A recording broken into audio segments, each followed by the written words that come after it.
right. Well, good morning, everyone. Thank you so much for joining us here today. It's always a very special day here at the LPGA when we get to launch a new drive-on spot and tell the story of one of our very special players. And this week is no different.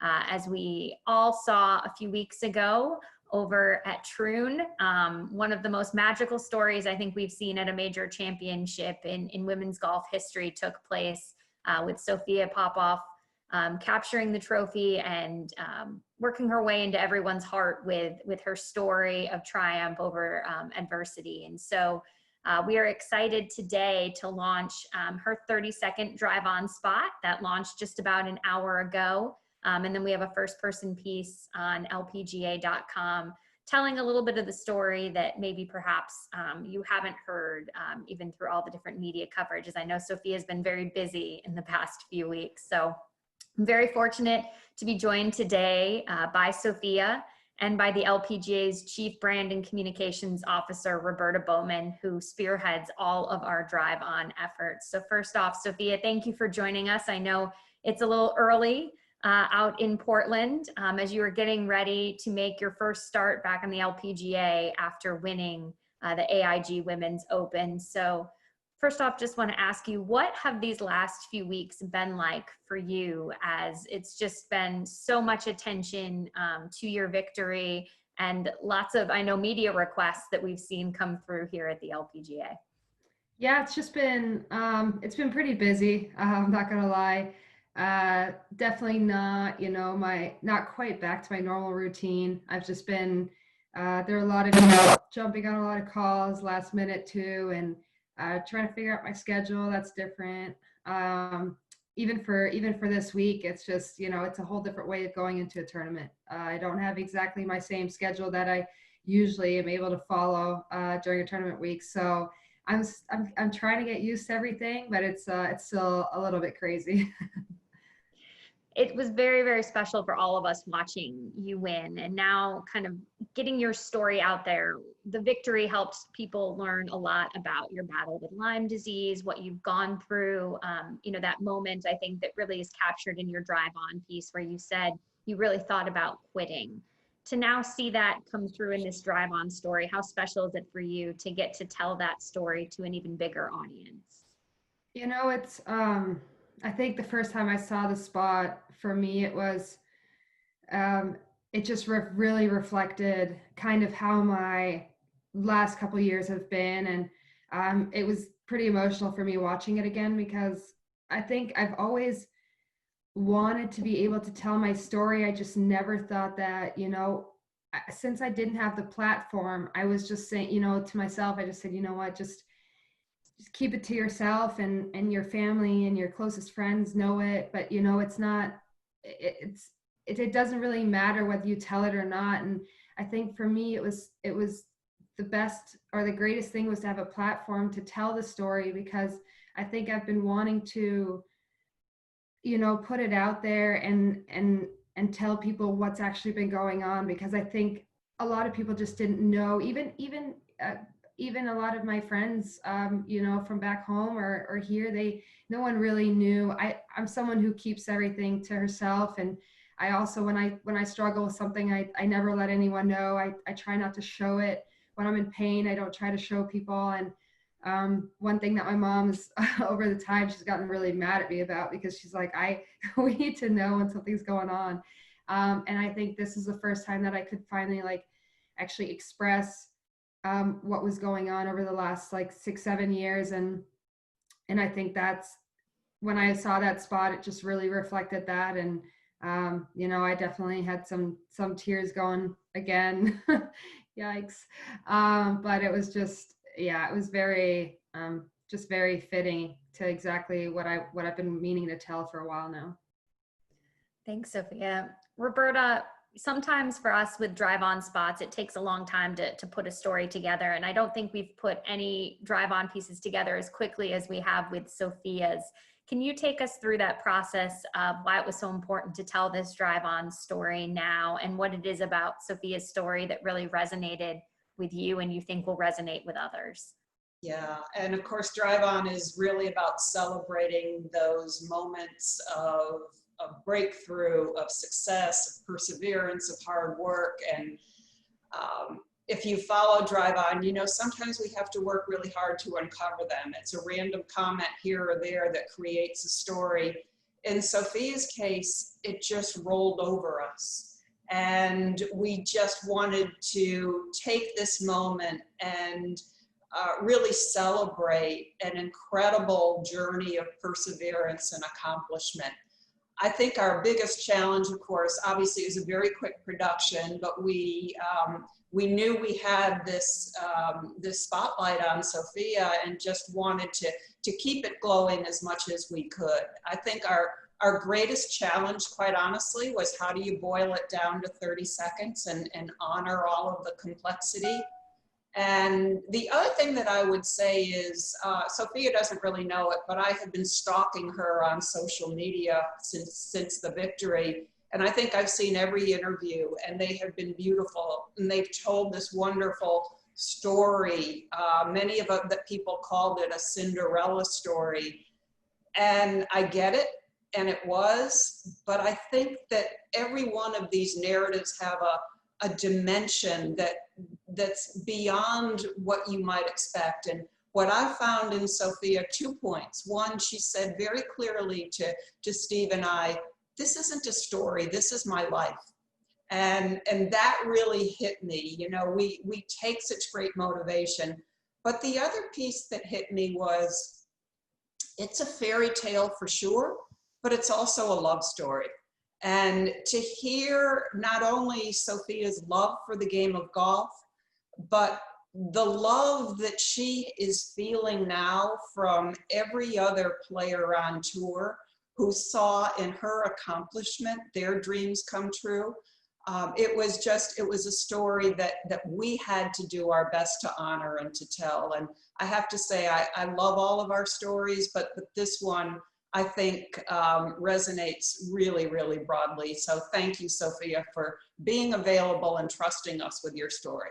No, thank you guys. I loved it. I can't believe you put something like that together in such a short time. I love it.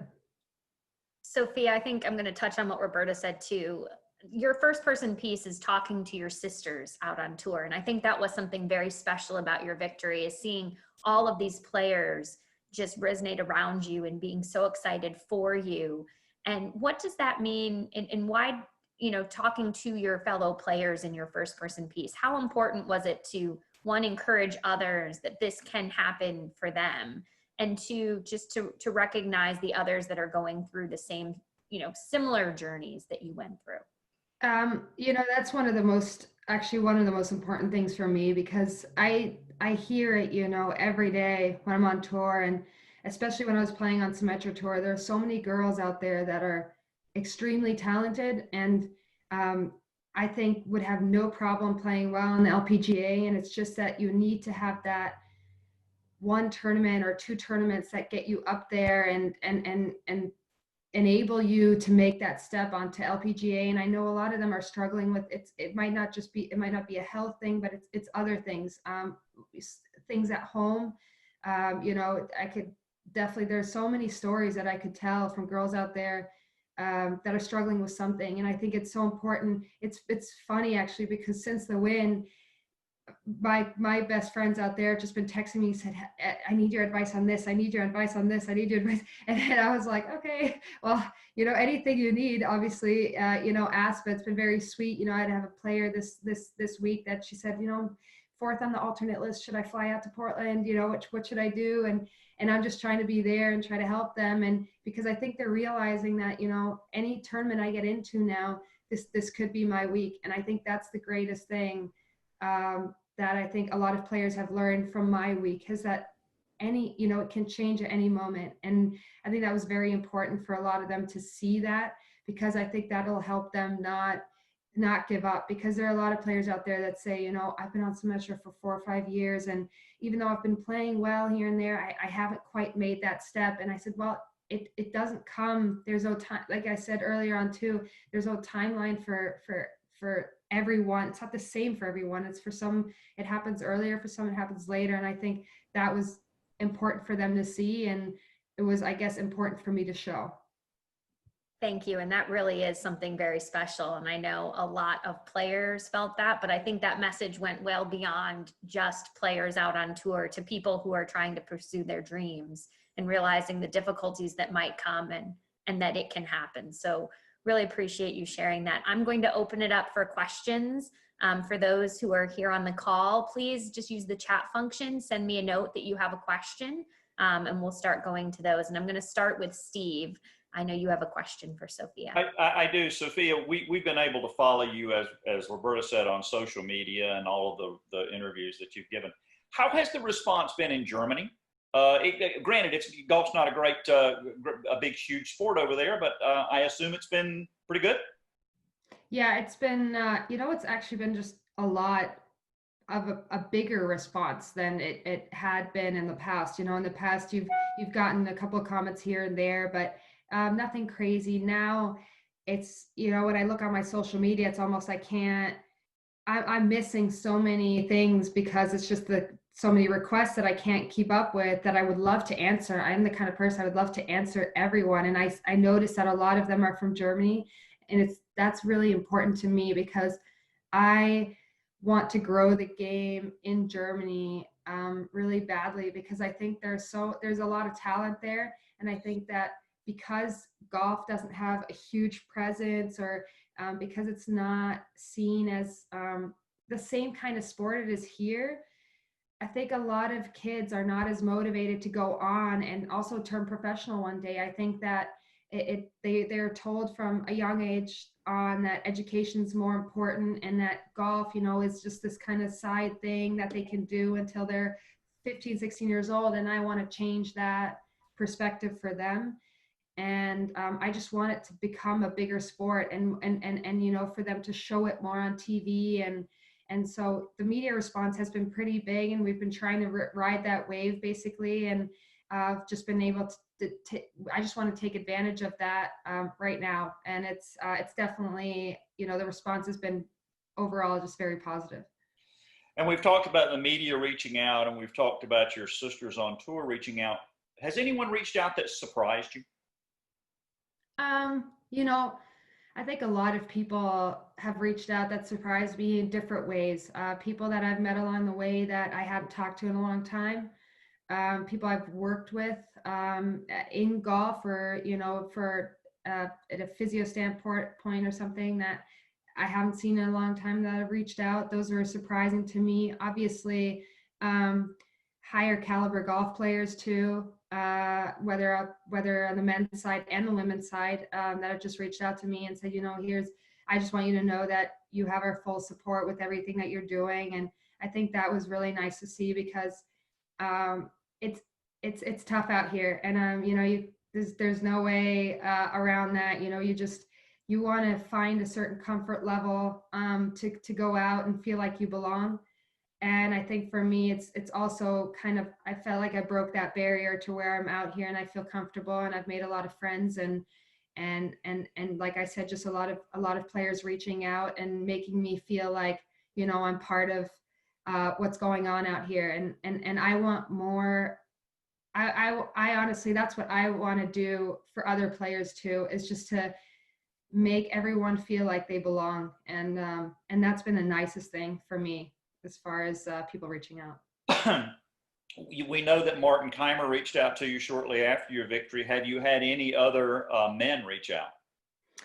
On social media, I've had a lot of, obviously, in regards to just my win, and obviously the exemption status thing going on. I've had a lot of players reach out on the European tour, most of the German players have reached out to me, which is nice. And then, obviously, Ian Poulter and Tommy Fleetwood message that said, we have our support, and Justin Rose, which is really great, because Justin has been, I think, has been a huge supporter of women's golf, especially this year with the Ladies Rose Series. And I think that I'm starting to see the shift a little bit there, where I think there's a lot more support right now. I see it coming a little bit more from the European side.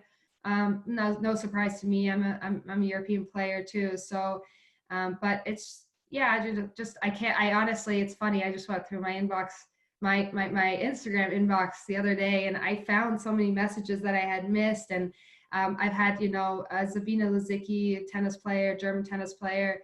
I had her reach out, which was awesome. I'm a huge tennis fan, so I was like, oh, I like totally fangirling. And that's been really cool. Well, one more for me, and then I'll leave it with you. We are celebrating the 1 year out from the Solheim Cup. And I know you've spoken about how much you love team golf. How important would making that team be, and what do you think you need to do between now and then to ensure that you'll be on there? It's probably my biggest goal from now on till next year. I love, like you said, I love team golf.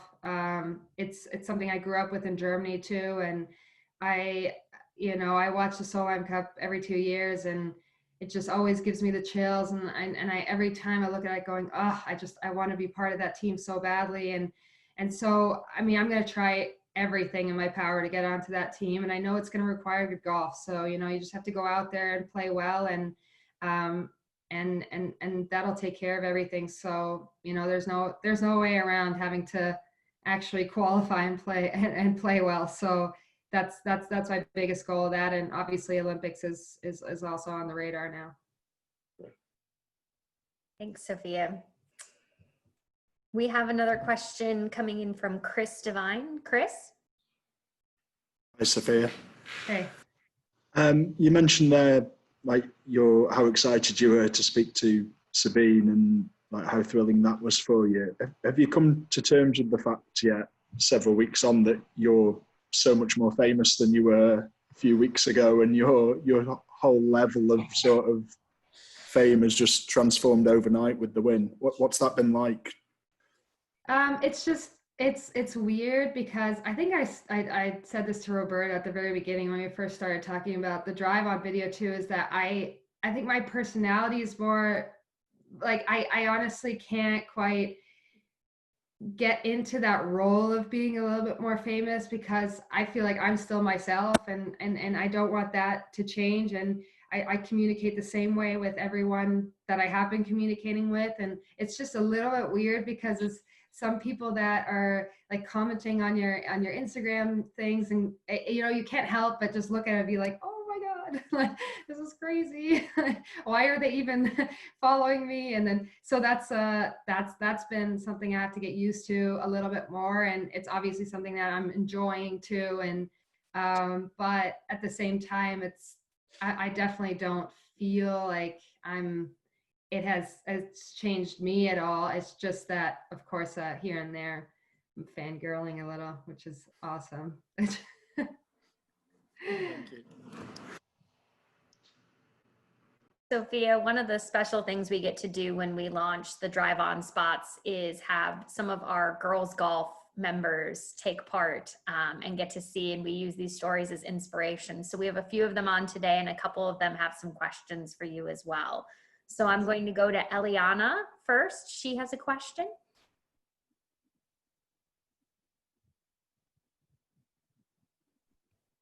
Eliana, if you just unmute, you're perfect. Go right ahead.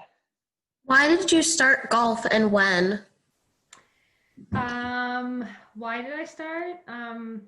So actually, I was about 4 years old, and my dad had to, and it was his day to take care of us kids. And I have 2 older brothers, and he loves golf, so he took us out to the golf course, and he just threw us into a golf cart and said, ride along. And I quickly picked up on golf, as far as I grew up playing ice hockey too, and tennis, and I had a feeling, I think, for having a racket or something in my hand, and I just really enjoyed it. I would kind of like walk alongside the cart and just kind of hit the ball like 10 yards at a time, and I think I really liked that feeling. And so I was about 4 years old. It was mainly because of my dad, and then I started actually playing in a junior practice team from when I was about 5 or 6 years old, and I started making a lot of friends, and I just wanted to go back and see all my friends every Tuesday and Thursday, and then that turned into every day at some point. And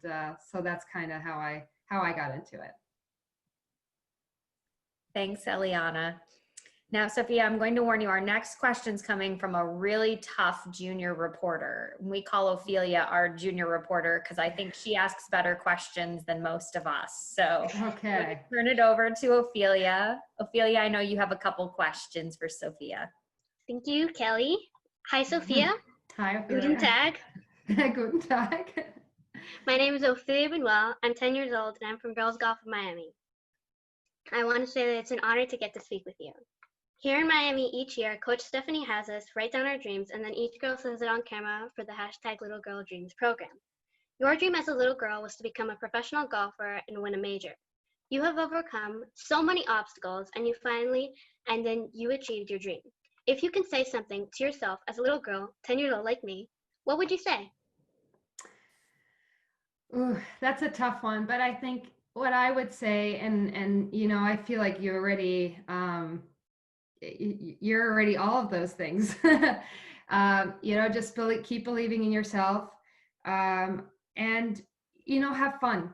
I think when I was 10, I knew all I wanted to do was have fun, and I think that's the most important thing. Honestly, when I won that major, I was having fun all 4 rounds, and I think that's why it was very hard for me to describe my feelings when everyone said, were you nervous? And I said, well, I was nervous, but we were having such a good time. And the last time, you know, when I think back on when I was a junior, that's when I was having all the fun. And, you know, I was playing and I just went out there and had a good time and didn't even think about my score. I just kind of wanted to be with my friends. And, you know, that's what I think that would be the message to my 10-year-old self, is to just keep having fun.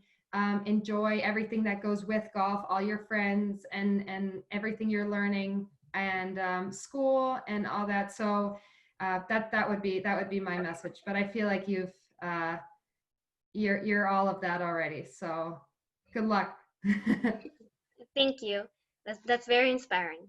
We all know that one of the keys to success are to have a group of people who love and support you around you. I saw when you did a me versus her segment with Madison Pressel and when you caddied for Ann Van Dam, I saw how close you guys were and how much they meant to you. What does it mean to have like a group of people around you that really support you like that? We warned you, Sophia. She's a tiger. It's like the sweetest thing.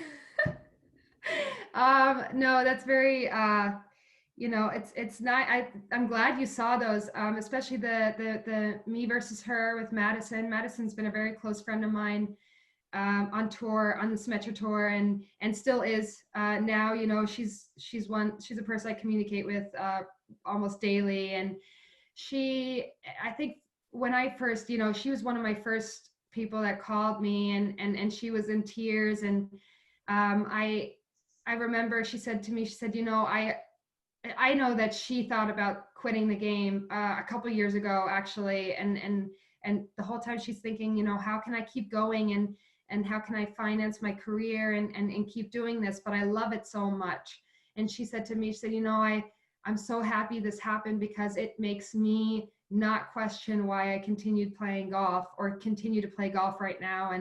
And I think those friendships to me are everything on tour. And I think that's the most important thing. That's why I say when you're young and you have your friendships on the golf course, those are so important. Those make you come back. Those are the ones that support you, and find your real friends out there. And Madison to me has always been a very real friend, someone that supports me on a great level. And no matter how she is playing, she cares a lot about how everyone else is doing around her too. And I think that's just so important. So having friends is a big deal. And obviously a big support system. My family has always been, those have been my biggest supporters too throughout the years. And I honestly, I couldn't do it without them. But having a close group of friends on tour has been a very big help.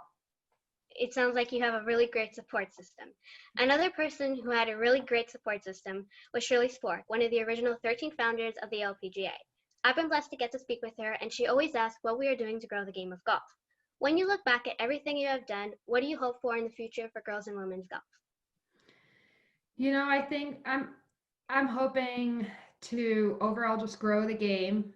We need more girls like you. And you know, girls that love this sport, that push each other to become better players. And you know, I want it should be a competitive environment, but at the same time, a friendly environment. And I think that's going to be really important going forward, that we all have, you know, a sense of community out there, that where everyone's enjoying being out there. You never feel lonely, or, you know, just have a good support system out there amongst each other. I think that's very important. So that continues on from when you're little until when you're actually pro one day. I absolutely agree. Thank you, Sophia. It's been amazing to speak with you. Auf Wiedersehen. Auf Wiedersehen. Thank you so much. Thank you. Thanks, Ophelia. We now have another question from Olivia McMillan. Olivia? Thanks. I think Ophelia might be a tough gig to follow there, but I'll give it a go. Sophia, nice to see you again. Yeah, good to see you. The week after you won the AIG Women's Open, we played the Women's Amateur Championship, and Aileen Krauter from Germany also took out the win there. Do you know Aileen very well, and you know, do you have any advice for her heading into, I guess, what will be a big year for her next year with women's majors and the AIG Women's Open? You know, it's actually funny. At the beginning of the year, Aline and I had a mini training camp in San Diego together, and I hadn't known her that well because there's definitely a bit bigger of an age difference between us, and she's still in college. So, but we were both on the West Coast, and my coach in Germany said, you know, why don't we get together and have, you know, a little 3-day training camp? And I got to know her well, and she's also, you know, she has a little bit of the German American ties.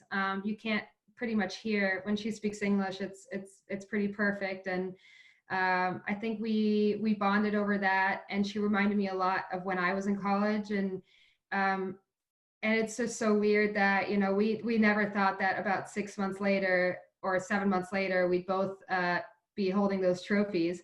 And I texted her immediately after, and I said, like, who would have thought? And she said, oh my God, this whole thing is crazy, and it's been awesome to see. And I told her too, I said, you know, it's going to be a great year next year, and just go out there and enjoy it. I remember playing my first Open at Carnoustie in 11 as an amateur, and I had the greatest time. And I remember every pairing that I had every day because it was just the coolest thing. And I told her the same thing. I said, you know, you're a great player, and you're going to be fine out there. All you have to do is just have fun, because you can just enjoy every minute you're out there, because, you know, you're playing as an amateur, and so that's what it is. It's an experience.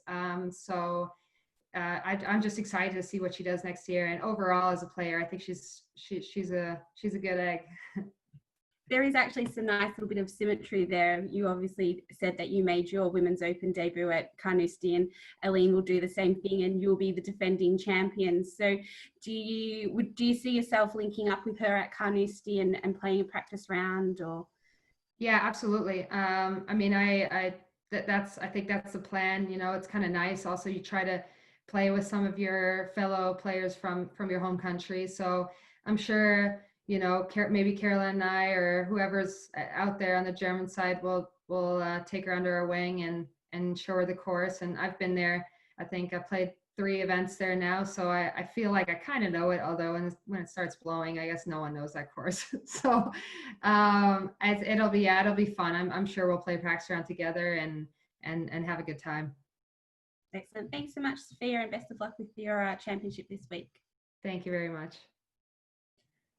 Sophia, I know you're getting ready to play this week in Portland. You've had LPGA membership before. As you mentioned, you've gone back and forth between the LPGA and Symetra. Will there be a different feeling this week now as a major champion, teeing it up on the LPGA? And what do you think those nerves and those emotions will feel like when you tee it up?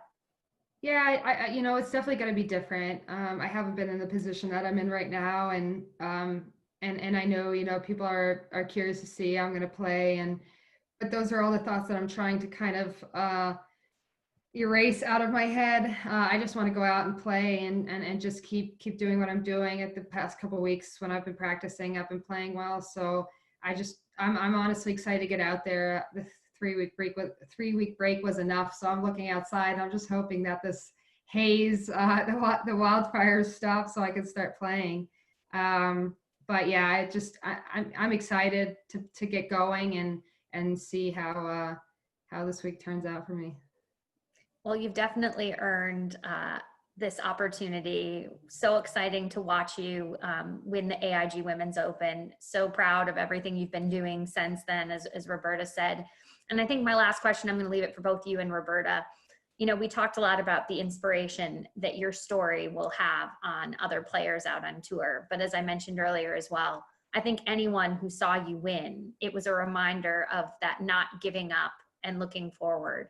So I'm going to ask Roberta first, sort of what do you think people outside of golf can take from Sophia's story? And then Sophia, if you can follow and just say what you hope others who may not have even ever touched a golf club can take from your story. So Roberta, I'll start with you. Gosh, there's so many things, but one thing I would say is, unlike a lot of other professional athletes, players on the LPGA Tour are making a huge bet on themselves.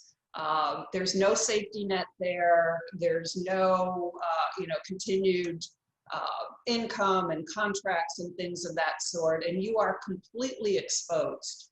And I think that's also some of the appeal for some of our players as well. But what I took from Sophia's story was the motivating power of self-belief, and how in many ways the talent has always been there.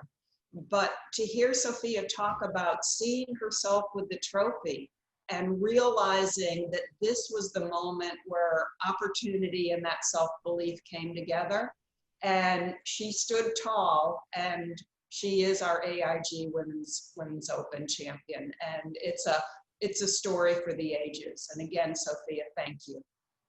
No, thank you. Yeah, I mean, I don't know. I never know what I can say after you said that. So pretty much, yeah, just I think that's the biggest thing for me is I think that you never know. Like I think you just never know. And I knew that after about the second or third day, I felt like it could be my week, and I felt all the fight that I had throughout the 6 years or 7 years since I turned pro.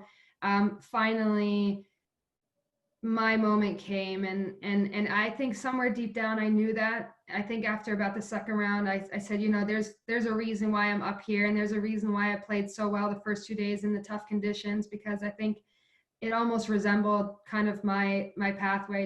It just hasn't been easy. It's been very bumpy, roller coaster of a ride, and so it was almost a very fitting tournament for me to finally break through. And I think you just have to wait for that opportunity and just know that it's going to happen. And you just don't know when that is. And I think it's not just in golf. It's in any other job or any other dream that you have.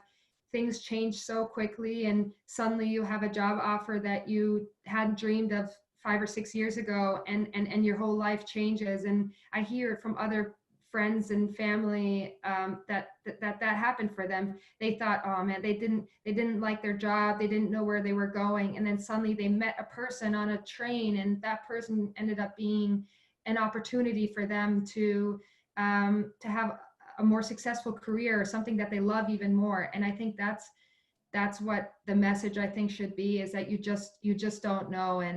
And so just kind of stick with what you love, and it'll turn out the right way.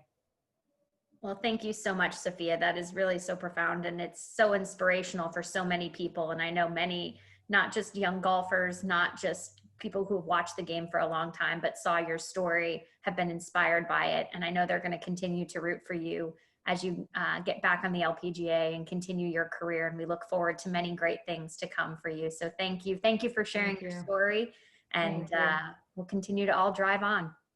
Sounds good. Thank you guys so much. Thank you.